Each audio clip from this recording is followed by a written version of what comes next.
ಶ್ರೀ ಗುರುಭ್ಯೋ ನಮಃ. ಹರಿ ಓಂ. ವ್ಯಾಖ್ಯಾಮುದ್ರಾಂ ಕರಸರಸಿಜೈ ಪುಸ್ತಕಂ ಶಂಖಚಕ್ರೇ ಬಿಭ್ರದ್ಭಿನ್ನಸ್ಫಟಿಕರುಚಿರೇ ಪುಂಡರೀಕೆ ನಿಷಣ್ಣಃ ಅಮ್ಲಾನಶ್ರೀರಮೃತವಿಶದೇರಂಶುಭಿಪ್ಲಾವಯನ್ಮಾಂ ಆವಿರ್ಭೂಯಾದನಗಮಹಿಮಾ ಮಾನಸೇ ವಾಗಧೀಶಃ ಯಯೈವೇದಂ ಸಚ್ಚಿನ್ನಿರುಪಮನಿಜಾನಂದನಿರತಂ ಪರಬ್ರಹ್ಮಾಪ್ಯಾದೌ ಗುಣಸಮತನೂರಾಪ್ಯಸೃಜತಿ ಅವತ್ಯತ್ತಿ ಪ್ರೇಷ್ಠಾನ್ ಪದಮಪಿ ನಯತ್ಯಸ್ತವಿಪದಃ ಪರಬ್ರಹ್ಮಾಣಿ ಸಾ ನನು ವಿಜಯತೆ ಮಧ್ರುದಿ ಸದಾ ಸ್ವಾಂತಸ್ಥಾನಂತಶಯ್ಯಾಯ ಪೂರ್ಣಜ್ಞಾನರಸಾರ್ಣಸೇ ಉತ್ತುಂಗವಾಕ್ತರಂಗಾಯ ಮಧ್ವದುಗ್ಧಾಬ್ಧಯೇ ನಮಃ. ಶ್ರೀಮತೋ ರಾಘವೇಂದ್ರಸ್ಯ ನಮಾಮಿ ಪದಪಂಕಜೇ ಕಾಮಿತಾಶೇಷಕಲ್ಯಾಣಕಲನಾಕಲ್ಪಪಾದಪೌ ವಿಷ್ಣುತೀರ್ಥಕಲ್ಪವೃಕ್ಷೋ ವಿಷ್ಣುತೀರ್ಥಶ್ಚ ಕಾಮಧುಕ್ ಚಿಂತಾಮಣಿರ್ವಿಷ್ಣುತೀರ್ಥೋ ಯತೀಂದ್ರಃ ಸರ್ವಕಾಮದಃ. ತಪಸ್ವಾಧ್ಯಾಯ ಶುಶ್ರೂಷಾ ಕೃಷ್ಣಪೂಜಾರತಂ ಮುನಿಂ ವಿಶ್ವೇಶಮಿಷ್ಟದಂ ವಂದೇ ಪರಿವ್ರಾಟ್ ಚಕ್ರವರ್ತಿನಂ. ಶ್ರೀ ಗುರುಭ್ಯೋ ನಮಃ. ಹರಿ ಓಂ. ಮಹಾಭಾರತದ ಶಾಂತಿ ಪರ್ವದಲ್ಲಿ 14ನೇ ಅಧ್ಯಾಯ, ವಿಶೇಷವಾಗಿ ದ್ರೌಪದಿ ತನ್ನ ಪತಿಯಾದಂತಹ ಯುಧಿಷ್ಠಿರನಿಗೆ ಉಪದೇಶ ಮಾಡುವಂತಹ ರಾಜಧರ್ಮಗಳೇನು ಎಂಬುದಂತಹ ದೊಡ್ಡ ಅದರ ಭಾಗ.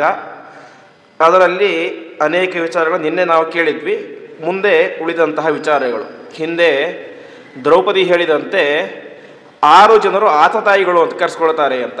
ವಿಷ ಕೊಡುವಂಥವರು, ಮಾಟಮಂತ್ರ ಮಾಡುವಂಥವರು, ಹೆಂಡತಿಯನ್ನು ಅಪಹಾರ ಮಾಡುವಂಥವ್ರು ಎಲ್ಲರೂ ಕೂಡ ಆತತಾಯಿಗಳು ಅಂತ ಕರೆಸ್ಕೊಳ್ತಾರೆ. ಹಾಗಾಗಿ ಶುಕ್ರಾಚಾರ್ಯ ಒಂದು ಮಾತನ್ನು ಹೇಳಿದ್ದಾರೆ, ಇದರಲ್ಲಿ ಒಂದನ್ನು ಮಾಡಿದವರನ್ನು ಕೂಡ ನಾನು ಅವಶ್ಯವಾಗಿ ಸಂಹಾರ ಮಾಡಬಹುದು ಅಂತ.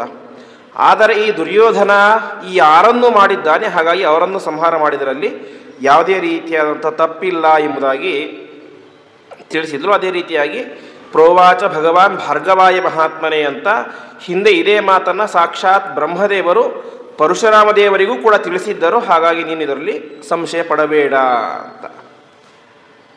ಇಷ್ಟಾದ ಮೇಲೆ ಮಂತೆ ಹೇಳ್ತಾಳೆ, ಬ್ರಹ್ಮಕ್ಷತ್ರ ವಿಷಾಂ ರಾಜನ್ ಸತ್ಪತೆ ವರ್ತಿನಾಮಪಿ ಅಂತ.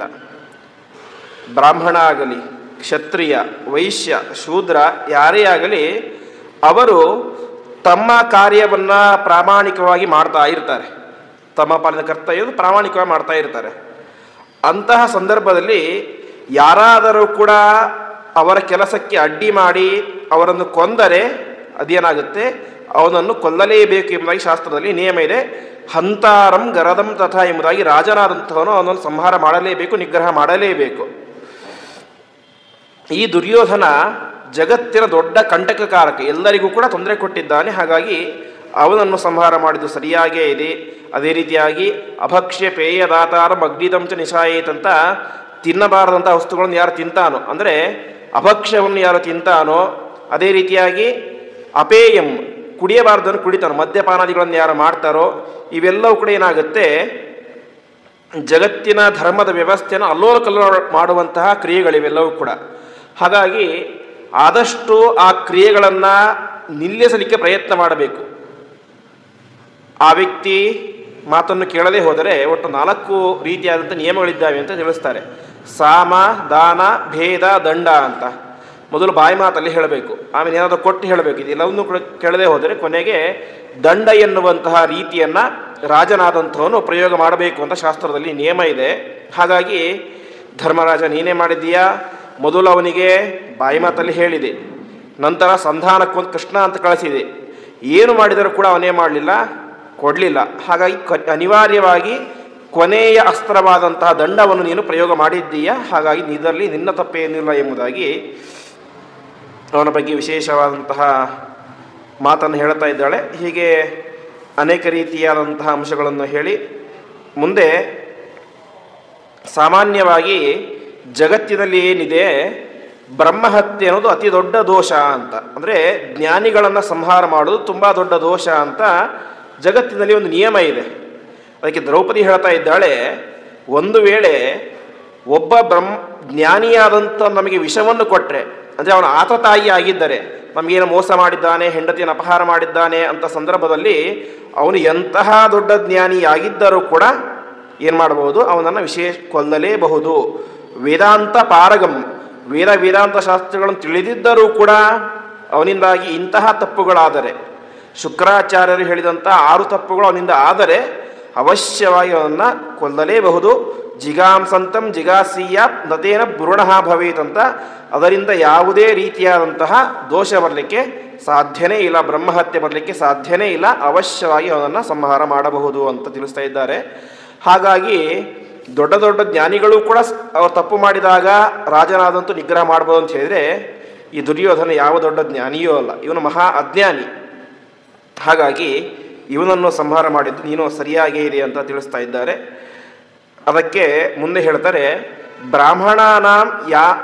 ಬ್ರಾಹ್ಮಣ ಯಾವ ಗುರಿಯಾದ್ಯ ಸ್ಪಷ್ಟ ಗುರುತರಂ ಮಹತ್ ಅಂತ, ಒಬ್ಬ ಸಾಧು ಸ್ವಭಾವದ ವ್ಯಕ್ತಿ, ಅವನು ಬ್ರಾಹ್ಮಣ ಆಗಲಿ, ಕ್ಷತ್ರಿಯ ಆಗಲಿ, ಶೂದ್ರ, ವೈಶ್ಯ ಯಾರೇ ಆಗಲಿ, ಅವನು ಯಾವುದೇ ತಪ್ಪನ್ನು ಮಾಡಿಲ್ಲ, ಅವನನ್ನು ಕೊಲ್ಲುವುದಲ್ಲ, ಹೊಡೆಯುವುದಲ್ಲ, ಹೊಡೆಯಲಿಕ್ಕೆ ಅಂತ ಅವನ ಮೇಲೆ ಕೈ ಎತ್ತಿದ್ರು ಸಾಕು ಅವನಿಗೆ ಎಷ್ಟು ಪಾಪ ಬರುತ್ತೆ ಅಂತೆ, ವರ್ಷಾಣಾಂ 300 ಪಾಪಂ ಅಂತ 300 ವರ್ಷಗಳ ಕಾಲ ಆ ವ್ಯಕ್ತಿಯಲ್ಲಿ ಪಾಪ ಉಳಿಯುತ್ತೆ ಅಂತೆ.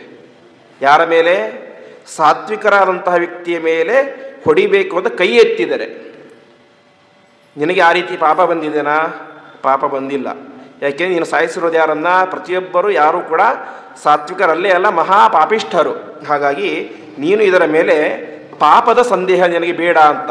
ಇಷ್ಟು ಜನರನ್ನು ಸಂಹಾರ ಮಾಡಿದ್ಯಾ, ನನಗೆ ಪಾಪ ಬರುತ್ತಾ, ಬ್ರಹ್ಮಹತ್ಯೆ ದೋಷ ಬರುತ್ತಾ? ಯಾಕೆಂದರೆ ದ್ರೋಣಾಚಾರ್ಯರು ಸಾಮಾನ್ಯ ವ್ಯಕ್ತಿಗಳ ದೊಡ್ಡ ಅವರು ಬ್ರಾಹ್ಮಣರು. ಈ ಕಡೆ ಶಸ್ತ್ರ ಮತ್ತು ಶಾಸ್ತ್ರ ಎರಡರಲ್ಲೂ ಪ್ರವೀಣರಾದಂಥವ್ರು ಯಾರು? ಆ ದ್ರೋಣಾಚಾರ್ಯರು. ಹಾಗಾಗಿ ಅವರನ್ನು ಸಂಹಾರ ನನ್ನಿಂದ ಆಯಿತು, ಹಾಗಾಗಿ ನನಗೆ ದೋಷ ಬರುತ್ತಾ ಅಂತ ನೀನೇನು ಚಿಂತೆ ಮಾಡಬೇಡ. ಅವರೆಲ್ಲರೂ ಕೂಡ ಜ್ಞಾನಿಗಳಾಗಿದ್ದರು, ಬ್ರಾಹ್ಮಣರಾಗಿದ್ದರೂ ಕೂಡ ದುರ್ಯೋಧನನ ಒಂದು ಪಕ್ಷ ಹಿಡಿದಿದ್ದವಾಗಿ ಪಾಪಿಗಳೇ ಆಗ್ತಾರೆ. ಹಾಗಾಗಿ ಅವರನ್ನು ಸಂಹಾರ ಮಾಡಿದ್ದು ಸರಿಯಾಗೇ ಇದೆ ಎಂಬುದಾಗಿ ತಿಳಿಸ್ತಾ ಇದ್ದಾರೆ. ಈ ರೀತಿಯಾಗಿ ಮುಂದೆ ಅನೇಕ ರೀತಿಯ ವಿಚಾರಗಳನ್ನು ಹೇಳಿ, ತ್ವಗಸ್ತಿ ವೇದಂ ವಿಪ್ರಸ್ಯ ಅಂತ ಬ್ರಹ್ಮಜ್ಞಾನಿಯ ಬಗ್ಗೆ, ಒಬ್ಬ ಜ್ಞಾನಿಯ ಹಿಂಸೆಯನ್ನು ಮಾಡಿದರೆ ಯಾವ ರೀತಿ ಪಾಪ ಅಂತ ತಿಳಿಸ್ತಾ ಇದ್ದಾಳೆ. ಬ್ರಾಹ್ಮಣನ ಹತ್ಯೆ ಮಾಡೋದು ಬೇಕಾಗಿಲ್ಲ. ತ್ವಗಸ್ತಿ ವೇದಂ ವಿಪ್ರಸ್ಯ, ಯಾವುದೋ ಒಬ್ಬ ವ್ಯಕ್ತಿ ಬ್ರಾಹ್ಮಣನ ಒಂದು ಮೇಲಿನ ಚರ್ಮ ಕಿತ್ತು ಹೋಗ್ಲಿಕ್ಕೆ ಕಾರಣ ಆದರೆ, ಏನೋ ಮಾಡ್ಲಿಕ್ಕೆ ಹೋಗಿ ಅಕಸ್ಮಾತಾಗಿ ಏನೋ ತಾಕಿ ಒಬ್ಬ ಜ್ಞಾನಿಯ ಚರ್ಮ ಚೂರು ಹರಿದು ಅದರಿಂದ ರಕ್ತ ಬಂತು. ಅದರಿಂದ ಆ ಮಾಡಿದಂತಹ ವ್ಯಕ್ತಿಗೆ ಅತ್ಯಂತ ದೊಡ್ಡ ಪಾಪ ಅಂತ ಯಾವ ಭಾರತೀ ದೇವಿಯಾದಂಥ ದ್ರೌಪದಿ ದೇವಿ ತಿಳಿಸ್ತಾ ಇದ್ದಾಳೆ. ಹಾಗಾಗಿ ಯಾವತ್ತೂ ಕೂಡ ಜ್ಞಾನಿಯಾದಂಥ ಸರ್ವತಾ ಹತ್ಯೆಯನ್ನಾಗಲಿ ನೋವನ್ನಾಗಲಿ ಸರ್ವತಾ ಮಾಡಬಾರದು. ಒಂದು ವೇಳೆ ಆ ಜ್ಞಾನಿಯಾದಂಥವನು ಇಂತಹ 6 ತಪ್ಪುಗಳನ್ನು ಮಾಡಿದ್ದರೆ ಅವಶ್ಯವಾಗಿ ಅವನನ್ನು ಸಂಹಾರ ಮಾಡಬಹುದು ಅಂತ ತಿಳಿಸ್ತಾ ಇದ್ದಾಳೆ. ಇಷ್ಟಾದ ಮೇಲೆ ಶ್ರೋತ್ರಿಯಂ ಬ್ರಾಹ್ಮಣಂ ಅಥವಾ ತಥಾತ್ರೇಯಂ ಚ ಬ್ರಾಹ್ಮಣೀಂ ಅಂತ, ಯಾರು ಬ್ರಾಹ್ಮಣನನ್ನು ಕೊಲ್ತಾನೋ ಅಂತಹ ವ್ಯಕ್ತಿಗೆ, ಜ್ಞಾನಿಯನ್ನು ಕೊಲ್ಲುವಂತಹ ವ್ಯಕ್ತಿಗೆ ಬ್ರಹ್ಮಹತ್ಯಾ ದೋಷ ಎಂಬುದು ಬರುತ್ತೆ ಅಂತೆ. ಆ ಬ್ರಹ್ಮಹತ್ಯಾ ದೋಷ ಬರುತ್ತೆ, ಸರಿ, ಪಾಪಕ್ಕೆಲ್ಲ ಪ್ರಾಯಶ್ಚಿತ್ತ ಅಂತ ಹೇಳಿದ್ದಾರೆ. ಆ ರೀತಿಯಾಗಿ ಬ್ರಹ್ಮಹತ್ಯಾ ದೋಷ ಬಂದರೆ ಅದಕ್ಕೆ ಎಷ್ಟು ಪ್ರಾಯಶ್ಚಿತ್ತ ಅಂತ ಹೇಳಿದರೆ 24 ವರ್ಷಗಳ ಕಾಲ ಅವನು ಅನಶನ ವ್ರತ, ಉಪವಾಸದ ವ್ರತವನ್ನು ಮಾಡಬೇಕು ಅಂತೆ. ಆವಾಗ ಅವನ ಬ್ರಹ್ಮಹತ್ಯಾ ದೋಷ ಎಂಬುದು ಒಂದು ಹಂತದಲ್ಲಿ ಕಡಿಮೆ ಆಗುತ್ತೆ ಅರ್ಥ, ಸರ್ವಥಾ ಸಂಪೂರ್ಣವಾಗಿ ಕಡಿಮೆ ಆಗಲಿಕ್ಕೆ ಸಾಧ್ಯ ಇಲ್ಲ ಅಂತ ತಿಳಿಸ್ತಾ ಇದ್ದಾಳೆ. ಹಾಗಾಗಿ ಸರ್ವಥಾ ಜ್ಞಾನಿಗಳಾದಂಥವರ ಹತ್ಯೆಯನ್ನು ಮಾಡಬಾರದು ಎಂಬುದಾಗಿ ತಿಳಿಸ್ತಾ ಇದ್ದಾರೆ. ಈ ರೀತಿಯಾಗಿ ಮುಂದೆ ಅನೇಕ ರೀತಿಯಾದಂತಹ ಧರ್ಮಗಳನ್ನು ಹೇಳಿ ಮುಂದೆ ತಿಳಿಸ್ತಾ ಇದ್ದಾರೆ. ಒಂದು ವೇಳೆ ಬ್ರಹ್ಮಹತ್ಯಾ ದೋಷವನ್ನು ಮಾಡಿದಂಥವನು ಯಾರು ಅಂತ ನಮಗೆ ಗೊತ್ತಿದೆ, ಒಬ್ಬ ವ್ಯಕ್ತಿ ಇದ್ದಾನೆ, ಅವರವನು ಬ್ರಹ್ಮಜ್ಞಾನಿಗಳನ್ನು ಸಂಹಾರ ಮಾಡಿಬಿಟ್ಟಿದ್ದಾನೆ ನಮಗೆ ಗೊತ್ತಿದೆ. ಆವಾಗ ನಾವೇನು ಮಾಡಬೇಕು ಅಂತ ಹೇಳಿದರೆ, ಅವನನ್ನು ನಮ್ಮ ಜೊತೆಗೆ ಸಂಪರ್ಕದಲ್ಲಿ ಇಟ್ಕೊಳ್ಬಾರ್ದು ಅಂತೆ, ಅವನು ಆದಷ್ಟು ದೂರ ಇಡಬೇಕು ಅಂತ. ಅಷ್ಟು ಮಾತ್ರ ಅಲ್ಲ, ತೈಶ್ಚ ಯಸ್ ಸಂಪಿಬೇತ್ ಕಶ್ಚಿತ್ ಸಪಿಬನ್ ಬ್ರಹ್ಮ ಭವೇತ್ ಅಂತ, ಅವನನ್ನು ನಮ್ಮ ಪಂಕ್ತಿಯಲ್ಲಿ ಕೂಡಿಸಿಕೊಂಡು ಊಟ ಮಾಡಿದರೂ ಕೂಡ ಏನಾಗುತ್ತೆ, ಅದರಿಂದ ನಮಗೆ ಪಾಪ ಬರುತ್ತೆ. ಹಾಗಾಗಿ ಬ್ರಹ್ಮಹತ್ಯೆಯನ್ನು ಮಾಡಿದಂತಹ ವ್ಯಕ್ತಿಯನ್ನು ಏನು ಮಾಡಬೇಕು, ನಮಗಿಂತ ತುಂಬ ದೂರ ಇಡಬೇಕು ಅಂತ ತಿಳಿಸ್ತಾ ಇದ್ದಾರೆ. ಇಷ್ಟೆಲ್ಲ ಆದಮೇಲೆ ಇನ್ನೊಂದು ದೊಡ್ಡ ವಿಚಾರವನ್ನು ತಿಳಿಸ್ತಾ ಇದ್ದಾಳೆ ದ್ರೌಪದಿ ದೇವಿ. ಪ್ರೇತಾನಾಂ ನಚದೇಯಾನಿ ಪಿಂಡದಾನಾನಿ ಕೇನಚಿತ್ ಅಂತ. ಅಂದರೆ ಯಾರು ಬ್ರಹ್ಮಹತ್ಯೆಯನ್ನು ಮಾಡ್ತಾನೋ ಅಂತಹ ವ್ಯಕ್ತಿಗೆ ಏನು ಮಾಡಬಾರ್ದು, ಪಿಂಡ ಪ್ರದಾನವನ್ನು ಕೂಡ ಮಾಡಬಾರ್ದು ಅಂತ ಒಂದು ಅಂಶವನ್ನು ತಿಳಿಸ್ತಾ ಇದ್ದಾಳೆ. ಅಂದರೆ ಏನಾಯಿತು, ಒಬ್ಬ ವ್ಯಕ್ತಿ ಇದ್ದಾನೆ, ಅವನು ಬ್ರಹ್ಮಹತ್ಯೆ ಮಾಡಿದ್ದಾನೆ. ಬ್ರಹ್ಮಹತ್ಯೆ ಮಾಡಿದ ಗೊತ್ತಾದಾಗ ಏನು ಮಾಡಬಾರ್ದು, ಅವನ ಮಗನಾದಂಥವ್ರು ಪಿಂಡ ಪ್ರದಾನ ಮಾಡಬಾರ್ದು ಅಂತ ಅರ್ಥ ಆಗುತ್ತೆ. ಅದಕ್ಕೆ ವ್ಯಾಖ್ಯಾನಕಾರರು ವಿಶೇಷವಾಗಿ ತಿಳಿಸ್ತಾ ಇದ್ದಾರೆ. ಒಬ್ಬ ವ್ಯಕ್ತಿ ಅವನ ಮಗ ಅಂತ ಕರೆಸ್ಕೊಳ್ಳೋದು ಯಾವಾಗ ಅಂತ ಹೇಳಿದ್ರೆ, ತಮ್ಮ ತಂದೆ ತಾಯಿಗಳ ಶ್ರಾದ್ದವನ್ನು ವಿಶೇಷವಾಗಿ ಶ್ರದ್ಧೆಯಿಂದ ಮಾಡಿದಾಗಲೇ ಅವನೇನಾಗ್ತಾನೆ, ಅವನು ಯೋಗ್ಯ ಮಗ ಅಂತ ಕರೆಸ್ಕೊಳ್ತಾನೆ. ಒಂದು ವೇಳೆ ಅವನ ತಂದೆ ಏನಾಗಿಬಿಟ್ಟಿದ್ದ, ದೊಡ್ಡ ಬ್ರಹ್ಮಹತ್ಯಾಗಾರನಾಗಿಬಿಟ್ಟಿದ್ದ, ಒಬ್ಬ ಶ್ರೇಷ್ಠ ಜ್ಞಾನಿಯನ್ನು ಕೊಂದು ಬಿಟ್ಟಿದ್ದ. ಆವಾಗ ಏನು ಮಾಡಬೇಕು, ಇವನು ಮಗ ಒಳ್ಳೆ ಜ್ಞಾನಿಯಾಗಿದ್ದಾನೆ, ತಂದೆ ಜ್ಞಾನ ಇಲ್ಲ, ಅದರ ಜೊತೆಗೆ ಬ್ರಹ್ಮಹತ್ಯೆ ಅನ್ನೋದು ದೋಷ ಕೂಡ ಸೇರಿಬಿಟ್ಟಿದೆ. ಹಾಗಾಗಿ ತಂದೆಯ ಶ್ರಾದ್ದವನ್ನು ಮಾಡಬೇಕೋ ಬೇಡೋ ಅಂತ ಅದಕ್ಕೆ ಹೇಳ್ತಾ ಇದ್ದಾರೆ. ಅವಶ್ಯವಾಗಿ ಮಗನಾದಂಥ ತಂದೆಯ ಶ್ರಾದ್ದವನ್ನು ಮಾಡಲೇಬೇಕು ಅಂತೆ.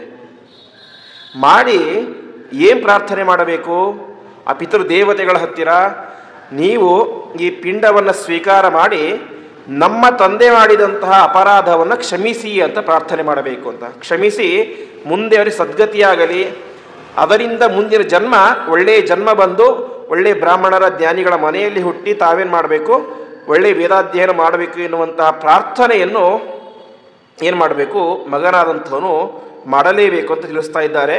ಆ ರೀತಿಯಾಗಿ ಮಾಡದೇ ಹೋದರೆ ಏನಾಗುತ್ತೆ, ಅವನು ಕರ್ತವ್ಯ ಭ್ರಷ್ಟನಾಗ್ತಾನೆ. ಮಗನಾದಂಥವನ ಕರ್ತವ್ಯವೇನೋ, ತಂದೆ ತಾಯಿಗಳು ಎಂತಹ ಪರಮ ಪಾಪಿಷ್ಠರಾಗಿದ್ದರೂ ಕೂಡ ಶ್ರಾದ್ದವನ್ನು ಮಾಡಲೇಬೇಕು. ಯಾಕಾದರೆ ಅವರಿಂದಾಗಿ ಇವನು ದೇಹವನ್ನು ಪಡೆದಿದ್ದಾನೆ. ಇವತ್ತು ಅವನು ಇದ್ದಾನೆ ಅಂತೇಳಿ ಪ್ರಧಾನ ಕಾರಣ ಏನು, ತಂದೆ ತಾಯಿಗಳು. ಹಾಗಾಗಿ ಅವರು ಎಂತಹ ಯಾರೇ ಆಗಿರಲಿ, ದೊಡ್ಡ ಉಗ್ರವಾದಿಯೇ ಆಗಿರಲಿ, ಮಗ ಒಳ್ಳೆ ಸಾತ್ವಿಕ ದೊಡ್ಡ ಜ್ಞಾನಿಯೇ ಆಗಿರಲಿ, ಅವನ ತಂದೆ ಒಬ್ಬ ದೊಡ್ಡ ದೇಶದ್ರೋಹಿಯಾಗಿರಲಿ, ಧರ್ಮದ್ರೋಹಿಯಾಗಿರಲಿ, ಯಾವುದೇ ದೊಡ್ಡ ದ್ರೋಹಿ ಮಾಡಿದ್ದರೂ ಕೂಡ, ಬ್ರಹ್ಮಹತ್ಯೆಯೇ ಮಾಡಿದ್ದರೂ ಕೂಡ ಅವಶ್ಯವಾಗಿ ಶ್ರಾದ್ದವನ್ನು ಮಾಡಲೇಬೇಕು ಅಂತ. ಹಾಗಾದರೆ ಇಲ್ಲಿ ದ್ರೌಪದಿ ದೇವಿ ಏನು ಹೇಳ್ತಾ ಇದ್ದಾಳೆ, ಬ್ರಹ್ಮಹತ್ಯೆಯನ್ನು ಮಾಡಿದಂತಹ ವ್ಯಕ್ತಿಗಳಿಗೆ ಶ್ರಾದ್ದವನ್ನು ಸರ್ವತಾ ಮಾಡಲೇಬಾರ್ದು ಅಂತ ಹೇಳ್ತಾ ಇದ್ದಾರೆ. ಅದಕ್ಕೆ ವ್ಯಾಖ್ಯಾನಕಾರ ತಿಳಿಸ್ತಾ ಇದ್ದಾರೆ, ಇಲ್ಲಿ ಮಾಡಲೇಬಾರದು ಎನ್ನುವಂಥ ಅರ್ಥಕ್ಕೆ ಏನು ಅಂತ ಹೇಳಿದ್ರೆ, ಸಾಮಾನ್ಯವಾಗಿ ಒಬ್ಬ ವ್ಯಕ್ತಿಗೆ ಶ್ರಾದ್ದವನ್ನು ಮಗ ಮಾತ್ರ ಮಾಡೋದಿಲ್ಲ. ಮುಂದೆ ಅವನ ಅಣ್ಣನ ಮಗ ಇದ್ದರೆ ಇತ್ಯಾದಿಗಳು ಈ ಮಹಾಲಯದಲ್ಲಿ ನಾವು ನೋಡ್ತೇವೆ. ಅನೇಕ ಜನರಿಗೆ ಪಿಂಡ ಪ್ರದಾನ ಮಾಡ್ತಾರೆ. ಚಿಕ್ಕಪ್ಪನಿಗೆ ಪಿಂಡ ಹಾಕ್ತಾರೆ, ದೊಡ್ಡಪ್ಪನಿಗೆ ಪಿಂಡ ಹಾಕ್ತಾರೆ, ಹೀಗೆ ಅನೇಕ ಜನ ಮಾವನಿಗೆ, ಸೋದರ ಮಾವನಿಗೆ, ಹೀಗೆ ಅನೇಕ ಜನರಿಗೆ ಪಿಂಡ ಪ್ರದಾನವನ್ನು ಮಾಡ್ತಾರೆ. ಅಂತಹ ಸಂದರ್ಭದಲ್ಲಿ ಒಬ್ಬ ವ್ಯಕ್ತಿ ಇದ್ದಾನೆ, ಅವನೇನೋ ಚಿಕ್ಕಪ್ಪನೋ ದೊಡ್ಡಪ್ಪನೋ ಸೋದರ ಮಾವನೋ ಏನೋ ಒಂದು XYZ ಆಗಬೇಕು. ಆ ವ್ಯಕ್ತಿ ಬ್ರಹ್ಮಹತ್ಯೆಯನ್ನು ಮಾಡಿದ್ದಾನೆ. ಆವಾಗ ನಾವೇನು ಮಾಡಬಾರ್ದು, ಪಿಂಡ ಪ್ರದಾನ ಮಾಡಬಾರ್ದು ಅಂತ. ಅಂದರೆ ಮಗನಾದಂಥವನಿಗೆ ಅವನ ಕರ್ತವ್ಯ ಏನು ಮಾಡಲಿಕ್ಕಾಗೋದಿಲ್ಲ, ಅವಶ್ಯವಾಗಿ ಮಾಡಲೇಬೇಕು. ಆದರೆ ಅವನ ಉಳಿದ ಸಂಬಂಧಿಗಳು ಈ ಪಕ್ಷಮಾಸ ಮುಂತಾದಂಥ ಸಂದರ್ಭದಲ್ಲಿ ಅಥವಾ ಯಾವುದೇ ತೀರ್ಥಕ್ಷೇತ್ರ ಯಾತ್ರೆಗೆ ಹೋದಾಗ ಅಲ್ಲಿ ಶ್ರಾದ್ದಾದಿಗಳನ್ನು ಸರ್ವಥಾ ಮಾಡಬಾರದು. ಮಾಡಿದಾಗ ಏನಾಗುತ್ತೆ, ಅದರಿಂದ ಇವರಿಗೆ ಮಾಡಿದವರಿಗೆ ದೋಷ ಬರುತ್ತೆ ಹೊರತು ಅವರಿಗೆ ಪುಣ್ಯ ಬರಲಿಕ್ಕೆ ಸಾಧ್ಯನೇ ಇಲ್ಲ. ಹಾಗಾಗಿ ಆ ರೀತಿಯಾದಂತಹ ಕಾರ್ಯವನ್ನು ಸರ್ವಥಾ ಮಾಡಬಾರದು ಎಂಬುದಾಗಿ ತಿಳಿಸ್ತಾ ಇದ್ದಾರೆ. ಇದೇ ಮಾತನ್ನು ನಾವು ರಾಮಾಯಣ ಸಂದರ್ಭದಲ್ಲೂ ಕೂಡ ಕೇಳುತ್ತೇವೆ. ರಾವಣ ಸತ್ತು ಹೋಗಿಬಿಟ್ಟ, ರಾಮ ಸಂಹಾರ ಮಾಡಿದ. ಇದಾದ ಮೇಲೆ ಅವನ ಸಹೋದರ ವಿಭೀಷಣ ಇದ್ದ. ವಿಭೀಷಣ ನಮಗೆಲ್ಲ ಗೊತ್ತೇ ಇರುವಂತೆ ಪರಮ ಸಾತ್ವಿಕನಾದಂತಹ ವ್ಯಕ್ತಿ. ಎಷ್ಟು ಸಾತ್ವಿಕ ವ್ಯಕ್ತಿ ಅಂತೀರ, ನಾನು ರಾವಣನಿಗೆ ಪಿಂಡ ಪ್ರದಾನವನ್ನೇ ಮಾಡೋದಿಲ್ಲ ಅಂತ. ಯಾಕೆಂದರೆ ಪರಮ ದುಷ್ಟ ಅವನು, ಸಾಕ್ಷಾತ್ ಸೀತಾದೇವಿಯನ್ನೇ ಅಪಹಾರ ಮಾಡಿ ಭೋಗ ಮಾಡಬೇಕು ಅಂತ ಬಯಸಿದಂತಹ ವ್ಯಕ್ತಿ. ಹಾಗಾಗಿ ಅಂತಹ ದುಷ್ಟ ವ್ಯಕ್ತಿಗೆ ನಾನು ಪಿಂಡ ಪ್ರದಾನ ಮಾಡಲಿಕ್ಕೆ ಸಾಧ್ಯನೇ ಇಲ್ಲ ಅಂತ ರಾಮನ ಮುಂದೆ ತಿಳಿಸಿಬಿಡ್ತಾನೆ. ಆವಾಗ ರಾಮದೇವರು ಹೇಳ್ತಾರೆ, ಜಗತ್ತಿನಲ್ಲಿ ಒಂದು ನಿಯಮ ಇದೆ, ಮರಣ ಅಂತಾನಿ ವೈರಾಣಿ ಅಂತ. ನಮ್ಮ ದ್ವೇಷ, ಸೇಡು, ಅದು ಇದು ಎಲ್ಲ ಇಲ್ಲಿ ತನಕ, ಜೀವ ಇರುವ ತನಕ. ಒಬ್ಬ ವ್ಯಕ್ತಿ ಸತ್ತು ಹೋದ ಮೇಲೆ ನಾವು ವೈರವನ್ನು ಮಾಡಿ ಏನು ಪ್ರಯೋಜನವೂ ಇಲ್ಲ, ಅದು ಮಾನವೀಯತೆಯೂ ಅಲ್ಲ. ಹಾಗಾಗಿ ಎಷ್ಟೇ ಆದರೂ ಕೂಡ ಏನು, ರಾವಣ ನಿನ್ನ ಸಹೋದರ. ಇವತ್ತು ಒಂದು ವೇಳೆ ಅವನಿಗೆ ಮಕ್ಕಳು ಅಂತ ಇದ್ದರೆ ನಾನೇನು ಹೇಳ್ತಾ ಇರಲಿಲ್ಲ. ಮಕ್ಕಳಾದಂತೂ ಪಿಂಡ ಪ್ರದಾನ ಮಾಡ್ತಾ ಇದ್ದರು. ಇವತ್ತು ಅವನ ಮಕ್ಕಳು ಇಲ್ಲ. ಅಕ್ಷಯಕುಮಾರ, ಇಂದ್ರಜಿತ್ ಎಲ್ಲರೂ ಕೂಡ ಯುದ್ಧದಲ್ಲಿ ಸತ್ತು ಹೋಗಿಬಿಟ್ಟಿದ್ದಾರೆ. ಹಾಗಾಗಿ ಅವನಿಗೆ ಇವತ್ತು ಸಂತಾನವು ಅಂತನೂ ಇಲ್ಲ. ಹಾಗಾಗಿ ಪಿಂಡ ಪ್ರದಾನ ಮಾಡಬೇಕಾದದ್ದು ನಿನ್ನ ಆದ್ಯ ಕರ್ತವ್ಯವಾಗಿದೆ. ಹಾಗಾಗಿ ವೈರವನ್ನು, ದ್ವೇಷವನ್ನು ಬಿಟ್ಟು ನೀನು ಅವಶ್ಯವಾಗಿ ಶ್ರಾದ್ದವನ್ನು ಮಾಡೇ ಮಾಡು ಎಂಬುದಾಗಿ ತಿಳಿಸ್ತಾ ಇದ್ದಾರೆ. ಹಾಗಾಗಿ ಈ ರೀತಿಯಾಗಿ ನಾವು ಗಮನಿಸಬೇಕಾದಂತಹ ಅಂಶ, ಬ್ರಹ್ಮಹತ್ಯಾದಿ ದೋಷಾದಿಗಳನ್ನು ಮಾಡಿದಂಥವರು, ಮಕ್ಕಳಾದಂಥವರು ಹಿಂದೆ ಹೇಳಿದಂತೆ ಅವರ ಕರ್ತವ್ಯ ಅವ್ರು ಮಾಡಲೇಬೇಕು. ಆದರೆ ಉಳಿದವರು ಸರ್ವಥಾ ಆ ರೀತಿಯಾಗಿ ಮಾಡಬಾರದು ಅಂತ ನಮಗೆ ಮಹಾಭಾರತ ಮೂಲಕವೂ ಗೊತ್ತಾಗುತ್ತೆ. ಅದೇ ರೀತಿಯಾಗಿ ರಾಮಾಯಣದ ಕಥಾನಕದ ಮೂಲಕವೂ ಗೊತ್ತಾಗುತ್ತೆ. ಅದೇ ವಿಚಾರವನ್ನು ದ್ರೌಪದಿ ದೇವಿ ಹೇಳಿದ್ದು, ಬ್ರಹ್ಮಹತ್ಯಾದಿ ದೋಷಗಳನ್ನು ಮಾಡಿದಂಥವರಿಗೆ ಪಿಂಡ ಪ್ರದಾನ ಮಾಡುವಂತಹ ಅವಶ್ಯಕತೆಯೂ ಇಲ್ಲ ಎಂಬುದಾಗಿ ತಿಳಿಸ್ತಾ ಇದ್ದಾಳೆ. ಮಾಡಿದರೆ ಅದರಿಂದ ಪಾಪವೇ ಬರುತ್ತೆ ಅಂತ. ಅಂದರೆ ಮಕ್ಕಳಾದಂಥವ್ರು ಅವಶ್ಯವಾಗಿ ಮಾಡಲೇಬೇಕು ಅಂತ ತಿಳಿಸ್ತಾ ಇದ್ದಾರೆ. ಈ ರೀತಿಯಾಗಿ ಒಂದು ವೇಳೆ ಮಾಡಿದರೆ ಏನಾಗುತ್ತೆ,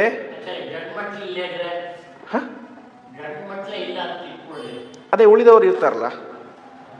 ಈಗ ವಿಭೀಷಣ ಅವನೇನು ಮಗ ಅಲ್ಲ, ಸಹೋದರ. ಆಗ ಯಾರಿಗೆ ಅಧಿಕಾರ ಇರುತ್ತೋ ವೆರಿ ನೆಕ್ಸ್ಟ್ ಅವ್ರು ಮಾಡಲೇಬೇಕು, ಅನಿವಾರ್ಯ. ಉಳಿದಂಥ ಹಿಂದೆ ಹೇಳಿದಂತೆ ಬಂಧು ಬಾಂಧವರು ಯಾರು ಕೂಡ ತರ್ಪಣ, ಶ್ರಾದ್ದ ಅದನ್ನೆಲ್ಲ ಮಾಡಬಾರ್ದು ಅಂತ. ಹೀಗೆ ಬ್ರಹ್ಮಹತ್ಯಾ ದೋಷ ಬರುತ್ತೆ. ಅದರಿಂದಾಗಿ ಒಂದು ವೇಳೆ ಅವನ ಜೊತೆಗೆ ಕೂತ್ಕೊಂಡು ಯಾರಾದರೂ ಊಟ ಮಾಡಿದರೆ, ಬ್ರಹ್ಮಹತ್ಯಾ ದೋಷ ಇರೋನ ಜೊತೆಗೆ ಕುಳಿತುಕೊಂಡು ಊಟ ಮಾಡಿದರೆ ಏನಾಗುತ್ತೆ, ಅಚಿರಾದೇವ ಪೀಡ್ಯಂತೆ ದುರ್ಭಿಕ್ಷ ವ್ಯಾಧಿ ತಸ್ಕರೈಹಿ ಅಂತ ಆ ಊರೇ ಮುಂದೆ ಏನಾಗ್ಬಿಡುತ್ತೆ, ದೊಡ್ಡ ರೋಗಕ್ಕೆ ತುತ್ತಾಗಿ ಬಿಡುತ್ತೆ ಅಂತೆ. ಆ ರೀತಿಯಾಗಿ ಬ್ರಹ್ಮಹತ್ಯಾ ದೋಷ ಅದು ಅತ್ಯಂತ ದೊಡ್ಡ ದೋಷ. ಹಾಗಾಗಿ ಬ್ರಹ್ಮಹತ್ಯಾ ದೋಷವನ್ನು ಮಾಡಿದಂಥವರನ್ನು ಆದಷ್ಟು ನಾವು ದೂರ ಇಡಬೇಕು ಅಂತ ತಿಳಿಸ್ತಾ ಇದ್ದಾರೆ.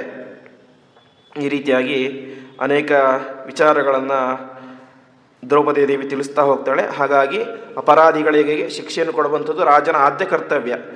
ಹಾಗಾಗಿ ಅಪರಾಧಿಗಳನ್ನು ಎಲ್ಲಿಯವರೆಗೂ ಅಂತ ಹೇಳಿದರೆ, ವಿಯುಕ್ತ ದೇಹ ಸರ್ವಸ್ವಂ ಪರಲೋಕಂ ವಿಸರ್ಜಯಿತ್ ಅಂತ ಅವನಲ್ಲಿರುವಂತಹ ಎಲ್ಲ ಸಂಪತ್ತನ್ನು ಕೂಡ ರಾಜರಾದಂಥ ಸ್ವೀಕಾರ ಮಾಡಿ ಅದನ್ನು ಬಡಬಗ್ಗರಿಗೆ ದಾನ ಮಾಡಬೇಕು ಅಂತ ತಿಳಿಸ್ತಾ ಇದ್ದಾರೆ. ಹಾಗಾಗಿ ತಪ್ಪು ಯಾರೇ ಮಾಡಲಿ ಅದು ತಪ್ಪೇ.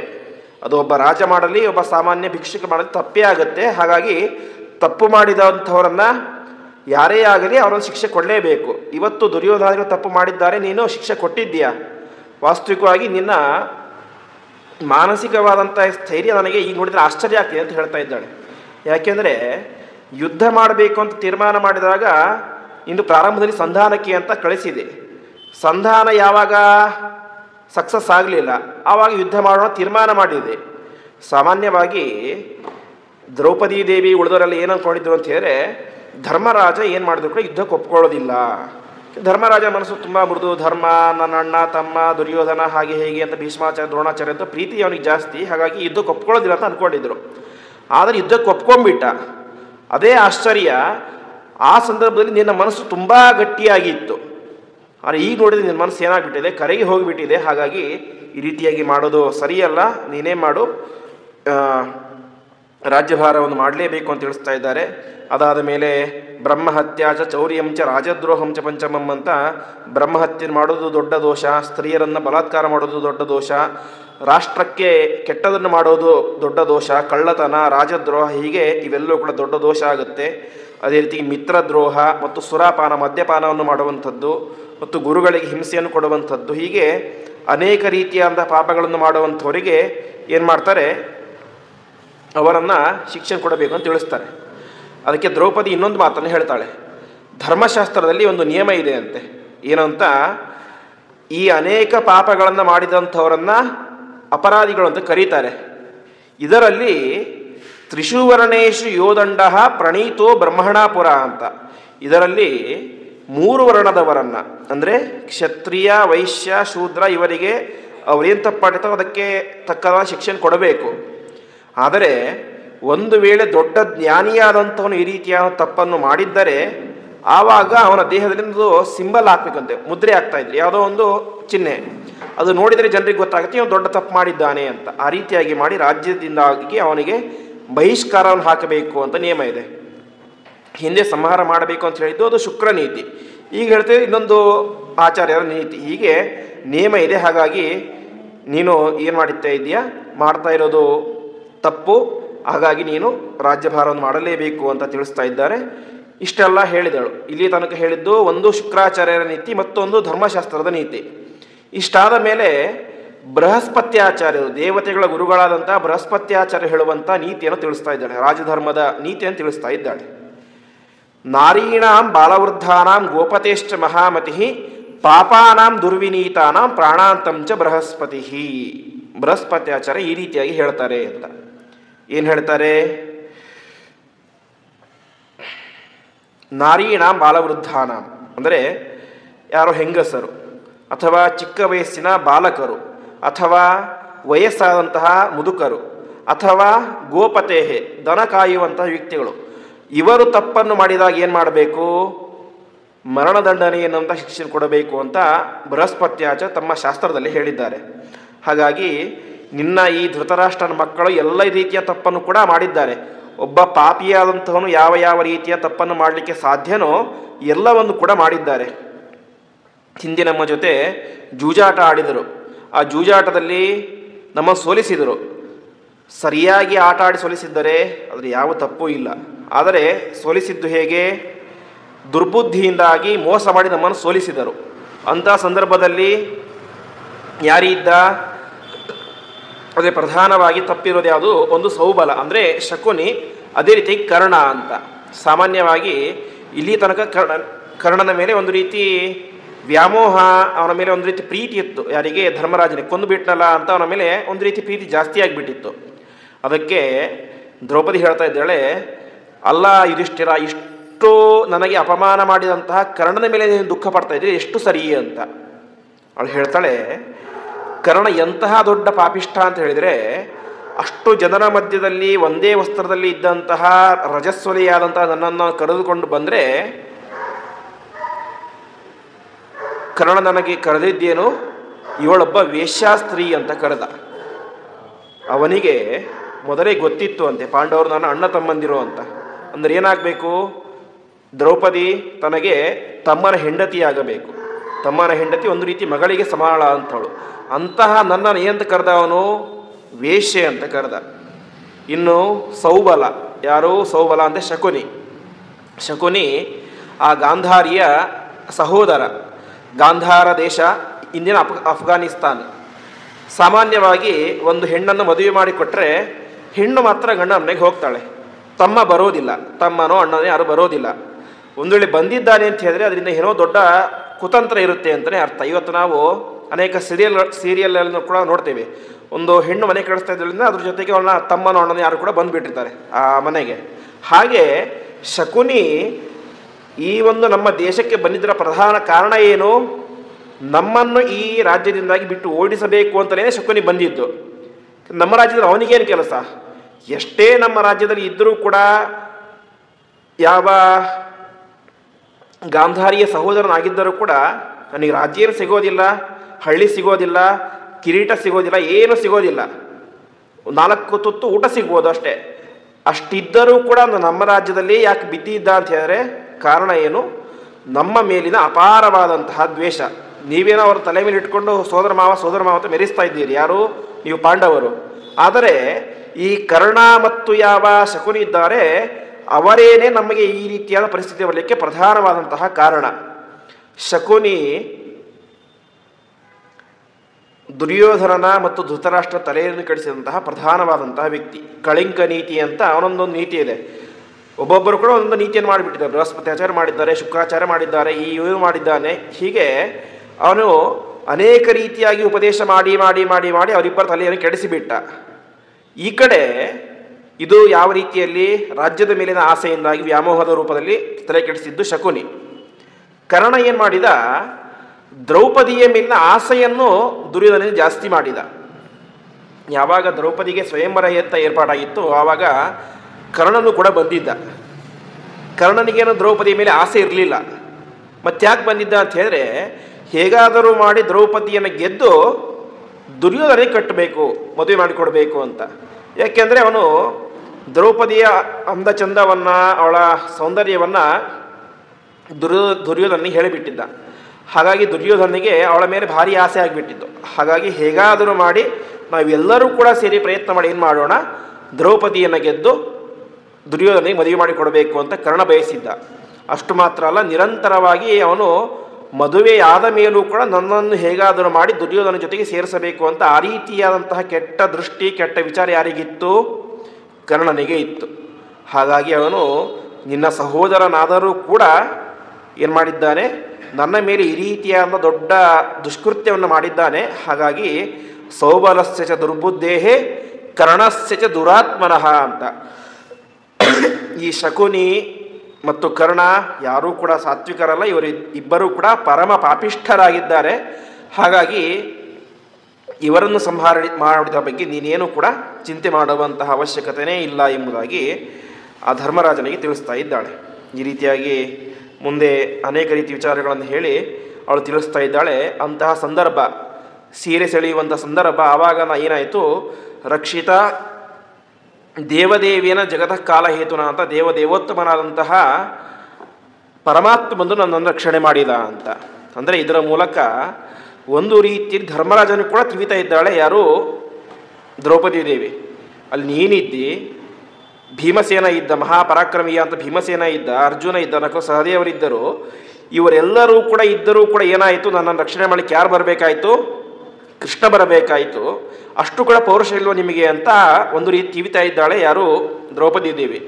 ಅಂದರೆ ಒಬ್ಬ ದುಃಖದಲ್ಲಿ ಇರುವಂತಹ ವ್ಯಕ್ತಿಗೆ ಅಥವಾ ಮಾನಸಿಕವಾಗಿ ಕುಗ್ಗಿ ಹೋಗಿರುವಂತಹ ವ್ಯಕ್ತಿಗೆ ನೇರವಾಗಿ ಉಪದೇಶವನ್ನು ಮಾಡಿದರೆ ಅಷ್ಟು ಮನಸ್ಸಿಗೆ ತಾಕೋದಿಲ್ಲ. ಅದು ಸ್ವಲ್ಪ ಬೈದು ಹೇಳಿದಾಗ ಅಥವಾ ಅವನು ಮಾಡಿದಂಥ ಅಪರಾಧಗಳನ್ನು ಎಚ್ಚರಿಸಿ ಹೇಳಿದಾಗ ಏನಾಗುತ್ತೆ, ಅಯ್ಯೋ ನನ್ನಿಂದ ಇಷ್ಟು ದೊಡ್ಡ ತಪ್ಪಾಗಿಬಿಟ್ಟಿದೆ, ಅದು ಮುಂದೆ ಆಗಬಾರದು, ಮುಂದೆ ನನ್ನಿಂದ ಇನ್ನೊಬ್ಬರು ದುಃಖ ಪಡಬಾರ್ದು ಅಂತ ಒಂದು ರೀತಿಯಾಗಿ ಜಾಗೃತವಾಗುತ್ತೆ ಮನಸ್ಸು.